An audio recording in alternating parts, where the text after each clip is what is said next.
제가 지금까지 수백 명의 학습자님들과 상담하면서요, 정말 다양한 분들에게 학위 과정을 안내해 드렸습니다. 그래서 학생분들이 어떤 부분을 가장 헷갈려하고 어려워하는지 전부 알고 있어요. 따라서 학점랭지가 도대체 뭐고, 이 제도를 통해서 여러분들이 어떻게 학위를 취득할 수 있는지 전부 알려드릴 겁니다. 다른 영상 안 찾아봐도 될 정도로 정말 제 영혼을 갈아 넣었으니까요, 내 상황에서 학위 취득까지 얼마나 걸리고 어떤 절차를 밟아야 하는지 속 시원하게 알아가시기 바랍니다.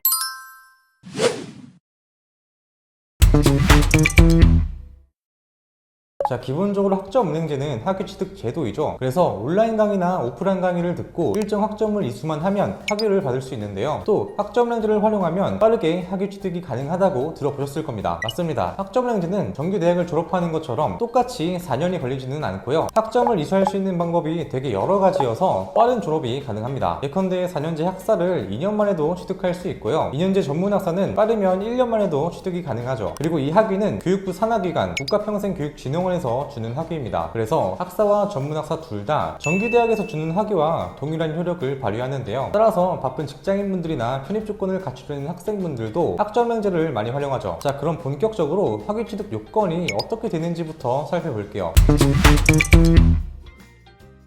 일단 학점은행제는 학년제가 아닌 학점제여서 일정 학점을 이수만 하면 학위 취득이 가능합니다. 2년제 전문학사의 경우는 총 80학점을 충족해야 하고요. 80학점 중에서 전공 45학점, 일반 20학점, 교양 15학점을 이수해야 합니다. 4년제 학사는 전공 60학점, 일반 50학점, 교양 30학점을 이수해야 하죠. 자, 여기서 주의해야 할 점이 있습니다. 각각 일반은 0학점이어도 되고요. 전공과 교양만 필수 학점이기 때문에 일반은 0학점인 채로 전공과 교양 학점을 더 채워도 됩니다. 따라서 각 학위에 맞는 총 학점만 맞춰 놓아도 되죠. 자, 이렇게 몇 학점을 이수해야 하는지 기본적인 학위 취득 요건에 대해서 알았다면요, 이제 어떻게 학점을 이수할 수 있는 건지 알아봐야겠죠. 학점 이수 4가지 방법을 살펴볼게요.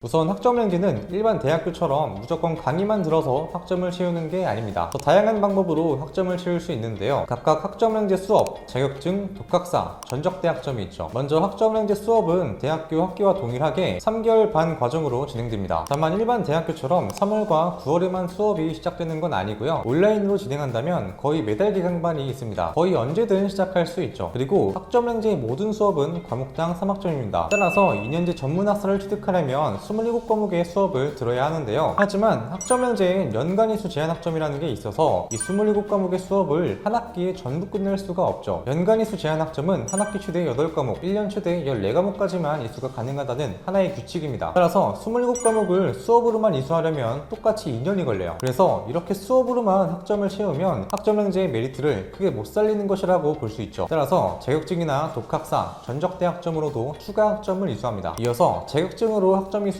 방법 살펴볼게요.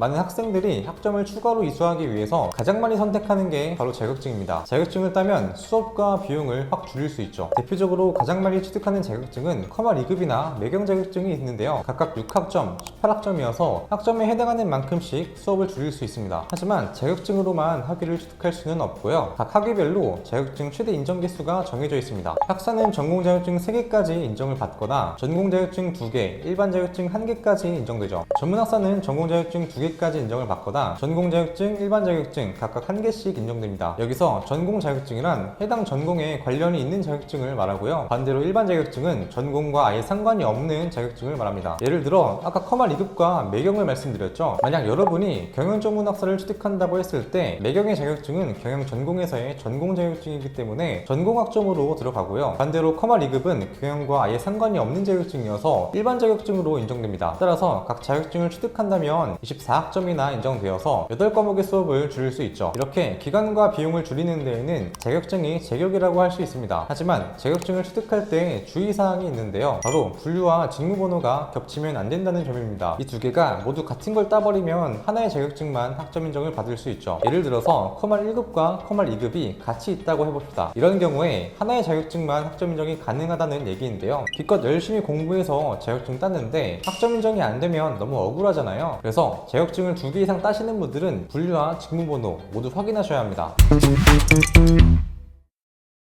다음은 독학사입니다. 독학사는 조금 생소하실 텐데요. 쉽게 말해서 대학교의 검정고시 버전이라고 보면 됩니다. 각 분기별로 있는 시험에서 1단계부터 4단계까지의 시험을 전부 합격하면 학사학위를 주는데요. 하지만 1년 안에 모든 시험을 한 번에 통과해야 해서 공부량도 많고 난이도가 굉장히 어렵습니다. 근데 독학사에서 합격한 과목이 있다면 그걸 학점으로도 인정이 가능하기 때문에 많은 분들이 활용하죠. 보통 자잘한 학점을 채워넣기 위해서 진행을 합니다. 그래서 무리해서 모든 단계를 한 번에 통과하기보다는요, 필요한 학점의 과목만 합격하는 게 리스크를 훨씬 덜 지게 됩니다. 그럼 독학사를 합격하면 몇 학점을 인정받을 수 있을까요? 1단계는 최대 5과목까지 합격을 해서 과목당 4학점, 최대 20학점까지 인정이 가능합니다. 2단계부터 4단계까지는 과목당 5학점, 6과목까지 합격하실 수 있어서 최대 30학점까지 인정되죠. 하지만 3단계부터는 서술형이 나오기 때문에 난이도가 급격하게 올라가는데요. 그래서 대부분 2단계까지만 진행합니다. 정리하면 독학사는 되게 자잘한 학점을 채워넣기 위해서 진행을 합니다. 2에서 3학점이 비는데 3개월 반 동안 한 학기 수업을 더 들으면 뭔가 손해보는 것 같잖아요. 이럴 때 활용하는 게 독학사라는 점 알고 계시면 되겠습니다. 자, 다음은 전적대 학점인데요. 학점랭제로 학점을 끌어와야 하는 분들은 이어서 시청해 주시고요. 해당이 안 되신다면 화면에 보이는 타임라인으로 넘어가셔서 행정 절차에 대한 부분부터 시청하시면 됩니다.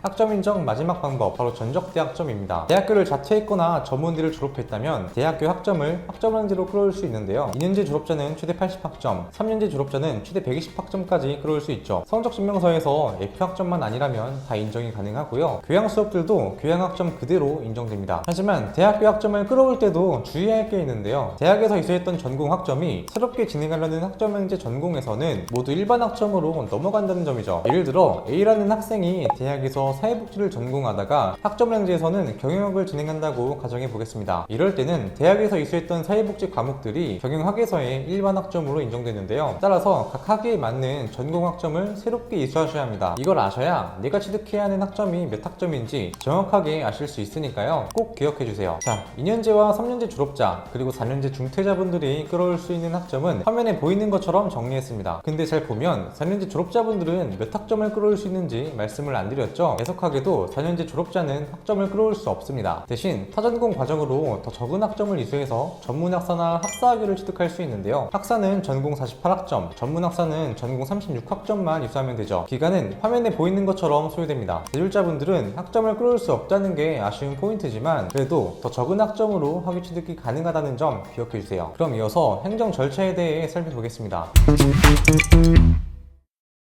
내가 아무리 수업을 잘 듣고 자격증을 잘 취득해 놓아도요, 행정 절차에 대한 이해가 부족하면 학위가 나오질 않겠죠. 행정 절차 3가지만 빠르게 정리하고 이번 기초 가이드 영상 마치겠습니다. 자, 여러분이 아셔야 할 행정 절차는 3가지밖에 없습니다. 각각 학습자 등록, 학점 인정 신청, 학위 신청인데요. 먼저 이 행정 절차들은 아무 때나 할 수 있는 게 아닙니다. 각 분기별로 1월, 4월, 7월, 10월에만 할 수 있죠. 이 기간에만 행정 절차를 할 수 있다는 점 꼭 기억해 주시고요. 먼저 학습자 등록입니다. 일단 많은 분들이 물어보시는 것부터 짚고 넘어갈게요. 학습자 등록을 먼저 하고 수업을 들어야 하는 게 아닌지 궁금해 하시는 분들이 많은데요. 학습자 등록은 언제 하든 상관이 없습니다. 수업을 듣고 나서 해도 되고 수업을 듣는 와중에 해도 되죠. 따라서 지금 영상을 보고 있는 타이밍이 행정 절차 기간이 아니라면 수업을 미리 들어도 상관이 없습니다. 두 번째는 학점 인정 신청입니다. 기존에 이수했던 학점이 있다면 그걸 학점으로 인정받는 거예요. 자격증이나 전적대 학점 같은 경우에는 처리 기간이 오래 걸릴 수 있어서 미리 해두시는 걸 추천드립니다. 마지막 3번째는 학위 신청입니다. 학위 신청 같은 경우에는 아까 말씀드린 행정 절차 기간과는 살짝 다른데요. 학점랭제 학위는 2월과 8월에만 받을 수 있는데 2월에 받는 학위는 12월 15일부터 1월 15일까지 학위 신청이 가능합니다. 8월에 받는 학위는 6월 15일부터 7월 15일까지 신청하실 수 있어요. 이 기간 내에 학점 인정 신청을 해놓고 학위 신청까지 바로 진행해 주시면 됩니다. 다만 학습자 등록 같은 경우에는 학위 신청을 하는 분기에 동시에 할 수가 없는데요. 원칙적으로는 학위 취득 75일 전까지 학습자 등록을 하면 되기 때문에 미리 해두시는 걸 권장드립니다.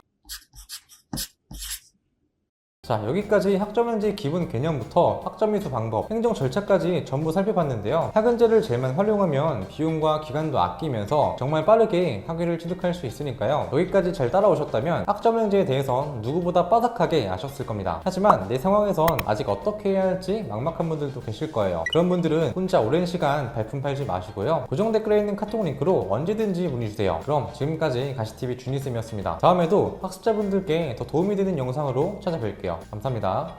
더 궁금하신 점이 있거나 영상에 나온 선생님과 상담을 원하시면 PC는 제목 아래에 있는 더보기란을 클릭, 상단에 있는 상담 링크를 클릭하셔서 문의를 남겨주시면 됩니다. 모바일은 화면 아래에 있는 더보기란을 터치, 상담 링크를 확인해 보세요. 카카오톡 상담은 댓글에 있는 링크를 클릭하셔서 궁금하신 내용 남겨주시면 빠르게 답변 도와드리겠습니다.